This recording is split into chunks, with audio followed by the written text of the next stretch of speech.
Hello बच्चों, कक्षा 4 में आज हमारा विषय है गणित और उपविषय भिन्न भाग 1। तो चलिए मिलकर इन प्रश्नों को हल करते हैं। प्रश्न नंबर 1, निम्नलिखित आकृतियों के हिस्सों को निर्देशानुसार छायांकित करें। तो पहला हमें ये कुछ आकृति दी गई हैं, इनको मैंने पहले ही लाइन खींच के इक्वल पार्ट्स में डिवाइड कर दिया है। तो जैसे फर्स्ट में एक हमें त्रिकोण दिया गया है, इसको हमें 1/2 भाग को छायांकित यानी शेड करना है। तो इसको सबसे पहले हम 2 इक्वल पार्ट्स में डिवाइड करेंगे और उसमें से किसी भी एक भाग को कलर कर देंगे।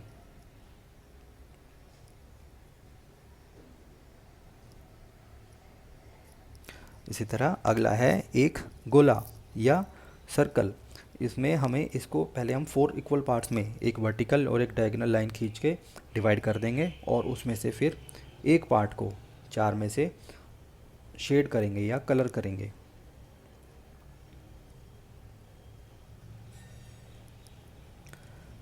अगली आकृति में भी इसी तरह आधे पार्ट को 1/2 भाग को हम कलर करेंगे।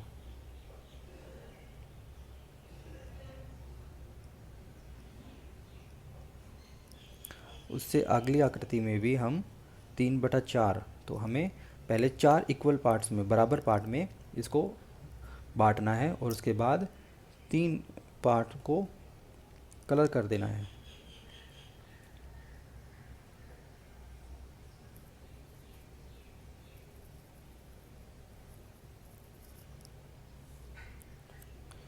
अगला क्वेश्चन करते हैं, नीचे दी गई आकृतियों के छायांकित भाग के बराबर भिन्न से मिलान करो।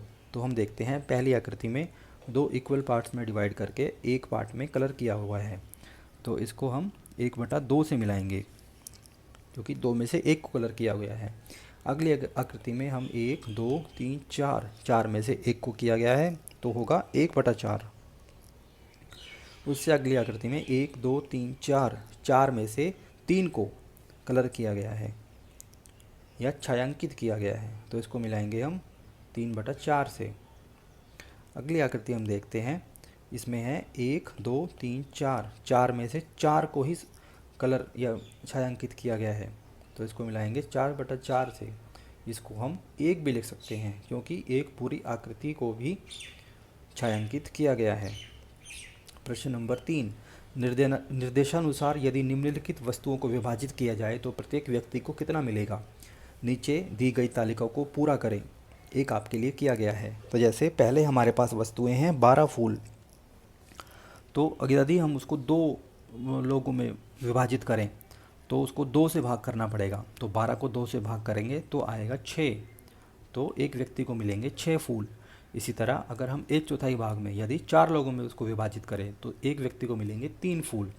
इसी तरह यदि हमारे पास 32 टॉफ़ियाँ हैं तो उसको हमें 2 भागों में विभाजित करनी होगी, तो उसको 2 से भाग करेंगे तो आएगा 16 टॉफ़ी प्रति व्यक्ति। इसी प्रकार यदि हम 4 में विभाजित करें तो आएगा 8 टॉफ़ियाँ प्रति व्यक्ति।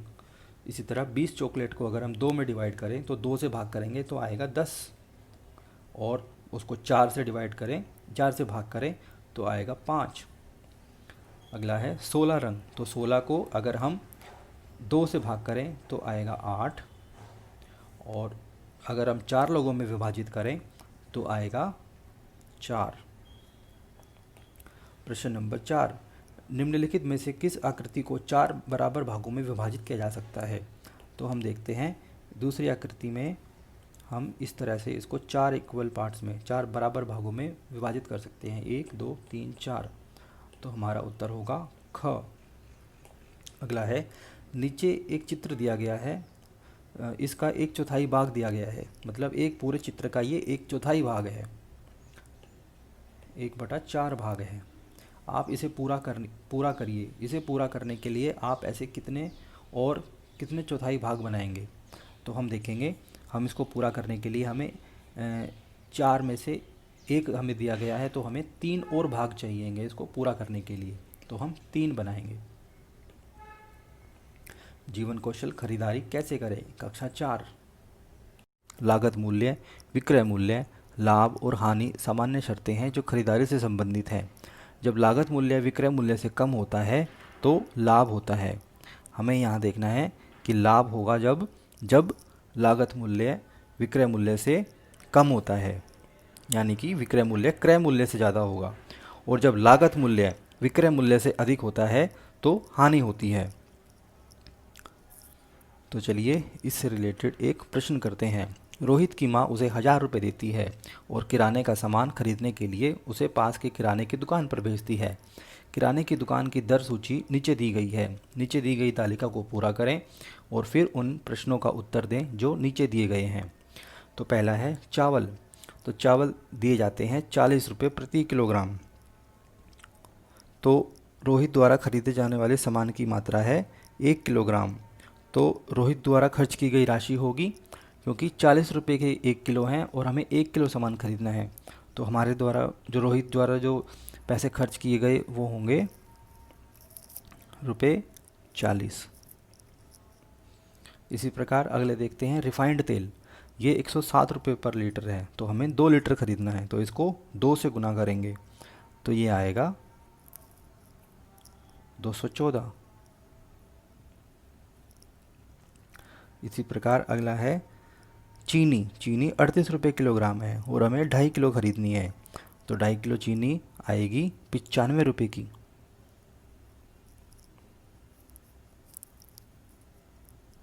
इसके लिए आप 2.5 से 38 को गुना भी कर सकते हैं। अगला है आटा। आटा 35 रुपये प्रति किलोग्राम है और हमें 5 किलोग्राम खरीदना है, तो ये 38 को हम 5 से गुना करेंगे तो आएंगे ₹175।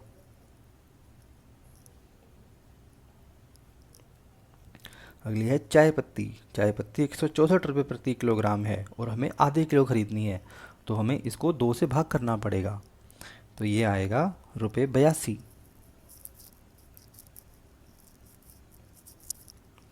अगला है राजमा। राजमा 54 रुपये प्रति किलोग्राम है और हमें खरीदना है 1.5 किलोग्राम।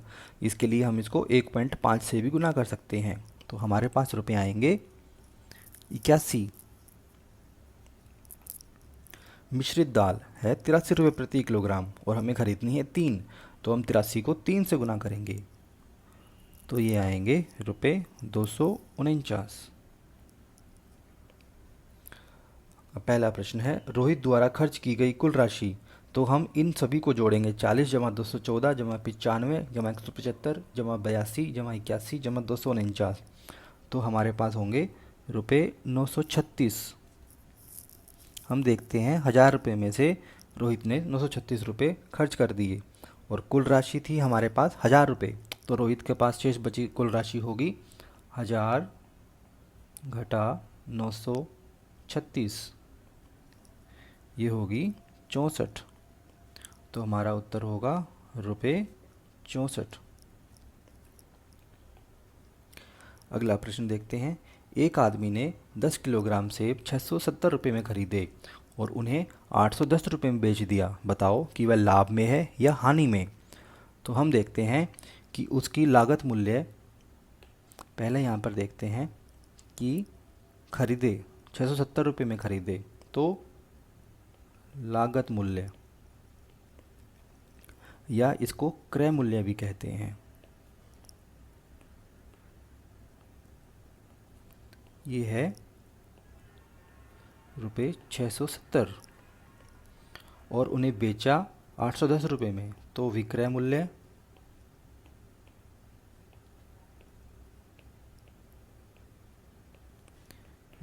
है ₹810। तो हम देखते हैं यहाँ पे विक्रय मूल्य ज़्यादा है, तो विक्रय मूल्य ज़्यादा होता है जब भी तो लाभ होता है, तो हम लाभ में हैं और लाभ निकालने के लिए हम सीधा सीधा विक्रय मूल्य में से क्रय मूल्य को माइनस कर देंगे या घटा देंगे।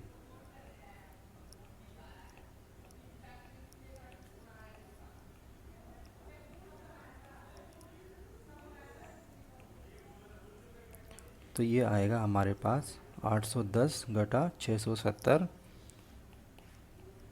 रुपये 140। तो हमें लाभ हुआ है, इस प्रश्न का उत्तर है लाभ है और हुआ है 140 रुपये का लाभ। इसी प्रकार अगला प्रश्न करते हैं। एक दुकानदार ने कई सब्जियां 1690 रुपये में खरीदी और उन्हें 1450 रुपये में बेच दिया। तो हम देखते हैं यहाँ पर जो है खरीदा जो है वो 1690 है, मतलब जो उसका क्रय मूल्य है, जो क्रय मूल्य है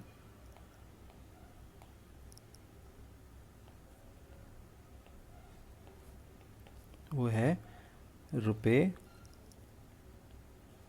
1690 और विक्रय मूल्य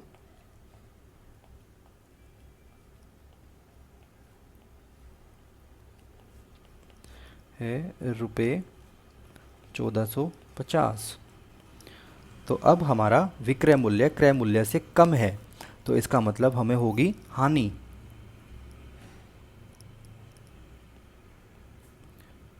और हानि निकालने के लिए हम क्रय मूल्य से विक्रय मूल्य को घटा देंगे।